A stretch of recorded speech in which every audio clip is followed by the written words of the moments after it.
హనుమ వలన ఎక్కడెక్కడ హనుమ నిలబడతారో అక్కడ చచ్చిపోయే వాళ్ళందరూ బతుకుతుంటారు.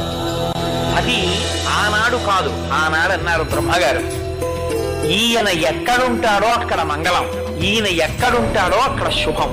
హనుమతో ఉన్న గొప్పతనం ఏమిటో తెలుసా అండి? ఆపత్కాలమునందు కాంతారేషు భయేషు చ అని అగస్త్య మహర్షి చెప్పారు, వాల్మీకి మహర్షి చెప్పారు.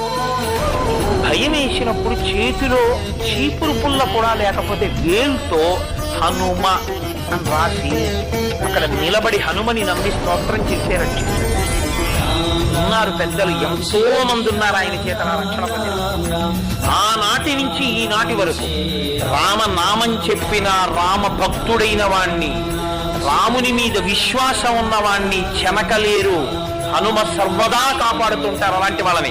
వాళ్ళ జోలికిడితే ప్రమాదాలు వస్తాయి.